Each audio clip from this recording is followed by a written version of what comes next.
करा. म्हणजे एखादा माझ्या कार्यकर्त्याचा व्यवसाय चालू असेल तर ते व्यवसाय बंद करा.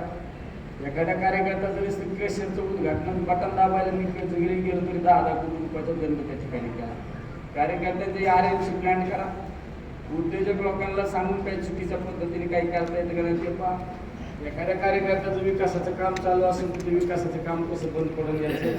म्हणजे जाणीवपूर्वक त्यांनी त्यांच्या राजकीय कालखंडात इथं जाहीरपणे सांगू त्यांनी त्यांच्या आयुष्यात त्यांनी पालकमंत्री झाल्यानंतर किती चांगले कामं केले यापेक्षा जेवढं केलं तेवढं वाईटच केलं. लोकांना त्रास देण्याचं काम केलं आणि सगळ्यात जास्त त्रास दिला असेल तो फक्त आपल्याला त्रास दिला. म्हणजे आपला प्रत्येक आपल्या विकासाच्या कामाला सुद्धा विकासाचं काम आपलं जर बजेटचं काम मंजूर झालं तर दुसऱ्या दिवशी अधिकाऱ्याला बोलून घ्यायचं. तुम्ही त्याची बजेट प्लेट कसं काय पाठवते अधिकाऱ्याने सांगितलं अहो ते आमदार आहे ना त्याची बजेट प्लेट आम्हाला पाठवावं लागेल. आम्ही काही करू शकत नाही कारण त्यांच्या कामातून आपल्या कामात तफावत असायची. त्यांच्यापेक्षा आपण 10 पटीने आपला आकडेवारी पुढे असेल. त्याची बजेट प्लेट कशी पाठवली मग आता त्याचे काम कॅन्सल कशी करता येते त्याचा प्रयत्न केला पाहिजे. त्याच्या कामाला कुठं स्टे लागतो का ते पहा. त्याच्या कामाची कुठं चौकशी लागते का पहा. अरे फक्त त्रास देण्याचं काम केलं. व्यक्तिगत जीवनात सुद्धा कुठं सापडतो का बघा. व्यक्तिगत जीवनात सुद्धा त्रास देण्याचं काम केला.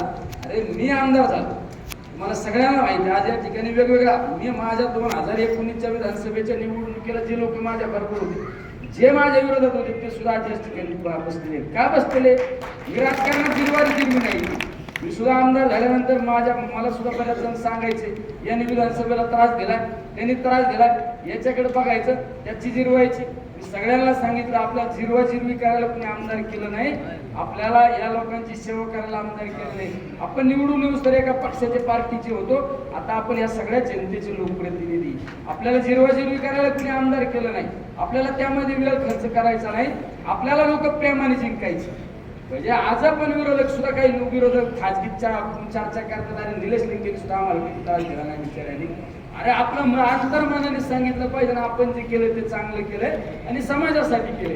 म्हणजे आज आपण कुठल्या पोलीस स्टेशनच्या एखाद्या अधिकाऱ्याला विचारायचं का मी कोणाच्या बद्दल वाईट सांगितलं का हा माझा विरोधक आहे त्याच्यावर गुन्हा दाखल करा आणि तो माझा विरोधक आहे त्याच्यावर गुन्हा दाखल करा. का एखाद्या तहसीलदारला सांगितलं तो माझ्या विरोधातला कार्यकर्ता त्याची वाळूची गाडी भरून चालेल ती धरान गाडी आत लावा. कधी माझ्या आयुष्यात नाही केलं. जे बोलतो जे पोटात आहे तेच होटात असतं. कधी चुकीचं केलं नाही. कालच गोष्ट आम्ही बबलू शेठ आम्ही 2-4 जण होतो एकाच अशाच एका माणसाविषयी चर्चा झाली.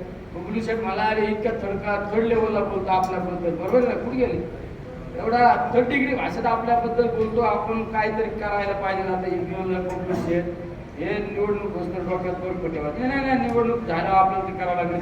म्हणलं याला त्याला काही करण्यासाठी आपण वेळ खर्च नाही करायची.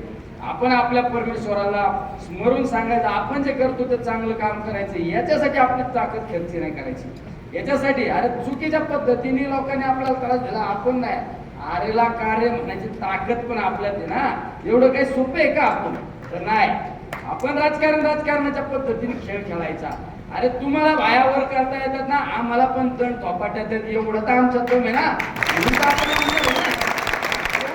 तुम्ही याला त्याला आयऱ्या गायऱ्यांना पुढे घालून चुकीच्या पद्धतीने आम्हाला जर तुम्ही त्रास देत असेल आम्हाला नाही. आम्ही राजकारण आम्ही आनंदाने खेळ खेळणारे माणसे.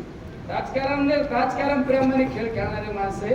पण या जिल्ह्यामध्ये आज आपल्याला हा निर्णय घेण्याची वेळ येत आहे. का निर्णय घेण्याची वेळ येते आहे. अरे तुम्ही व्यक्तिगत लेवलवर जर एखाद्याबद्दल जर तुम्ही आकसाच्या पद्धतीने आकसक ठेवून जर तुम्ही त्रास देत असाल तर राजकारण गेलं. राजकारण काय आपलं काय पिंड आहे का. जर आपल्याला नेहमी जर तुम्ही कायम जर तुमच्या अंगावर एकदा दोनदा कायम जर एखादा माणूस तुमच्यावर वार करीत असेल तर त्यावेळेस स्वाभिमान आहे ना अभिमान आहे. ठीक आहे दादांनी आपल्याला दादांचे उपकार आहे. दादांनी आपल्यासाठी सगळं केलं. दादांच्या बद्दल आपला आजही मत चांगला असणार आहे. उद्या पण चांगलं मत असणार आहे. कारण दादांनी वाईट काळात आपल्याला मदत केलेली. वाईट काळात संघर्षात आपल्याला दादांनी ताकद दिली. जिल्ह्याच्या राजकारणामध्ये ही त्या पद्धतीने आपल्याला चुकीच्या पद्धतीने त्रास देण्याचं काम केलं. अरे आज पण बाळासाहेब खिलारी सारखा शिक्षक माझ्या बरोबर फिरतो म्हणून त्या शिक्षण अधिकाऱ्याला सांगायचं निलंबित करायचं. शिवपुत्र संभाजी महाराजांच्या महानाट्याचा पास आपण प्रत्येक शाळेचा पास दिले. का दिले. छत्रपती संभाजी महाराजांची विचाराची गरज आहे. छत्रपती शिवरायांच्या विचाराची आज खऱ्या अर्थाने काळाला गरज आहे. अरे आज आपला देश कुठं चाललाय. अरे जे डेव्हलप जे देश आहे, अमेरिकेच्या माणसाशी चर्चा करा, रशियाच्या लोकांशी चर्चा करा, ते सांगतात की विकासावर आपल्या बोलतात आपल्या बरोबर. इस्रायलच्या एखाद्या माणसाची चर्चा केली तर ते विकासावर चर्चा होत असती. अरे आज आपला देश आपण फक्त म्हणतो डेव्हलपमेंट डेव्हलपमेंट, आपला देश जातीवादी बोलायला लागला, जातीपाती बोलायला लागला. आज आपल्या खऱ्या अर्थाने आपल्या देशाला गरज आहे ते छत्रपती शिवरायांच्या विचारायची. ज्या राजाने 18 पगड जाती धर्माच्या लोकांना बरोबर घेऊन हिंदवी स्वराज्य स्थापन केले, ज्या छत्रपती संभाजी महाराजांचा पराक्रमाने इतिहास लिहिलेला आहे, त्या छत्रपती संभाजी महाराजांचे शिवरायांचे विचार घराघरापर्यंत गेले पाहिजेत. ज्या भावनेतून आपण शिवपुत्र संभाजी महाराजांचं महानाट्य ठेवलं, बेलोंडी सारख्या ठिकाणी लिंबित एका सुट्टीवर असलेला पोलीसचा कर्मचाऱ्याने फक्त शाळेत जाऊन छत्रपती संभाजी महाराजांचा इतिहास सांगण्याचा प्रयत्न केला, तर त्या पोलीस कर्मचाऱ्याला त्या एसपी ला सांगून दुसऱ्या दिवशी निलंबित केलं जाते. अरे इतक्या चुकीच्या पद्धतीने अकोल्याचे 2 शिक्षक फक्त चौकात कुठेतरी लोकसभेच्या निवडणुकीच्या बाबतीत त्यांचं मत व्यक्त केलं म्हणून अकोल्याच्या 2 शिक्षकांना निलंबित केलं. त्यांनी त्यांचं मत व्यक्त केलं, ते काय माझे कार्यकर्ते का नाही, त्याला ओळखीत पण नाही, मत व्यक्त केलं म्हणून त्याला निलंबित केलं जातं. आणि इतक्या चुकीच्या पद्धतीने अरे रावणाचा नाश झालेला आहे तर तुम्ही कोण? रावणाचा नाश झालेला आहे या म्हणजे ज्याला ज्या ज्या वेळेस अहंकार निर्माण झालेला आहे त्या अहंकाराचा शेवट झाल्याशिवाय राहणार नाही. अरे ही साधू संतांची भूमी, ही पवित्र भूमी, या भूमीमध्ये इतकं काही अतिरेक चालणार नाही. तुम्ही पाहिला असेल, जर एखादा दिवाळी जायला लागला ना, फाडफाड करीत तो, तशी गंमत आहे या जिल्ह्यामध्ये, इतके फाडफाड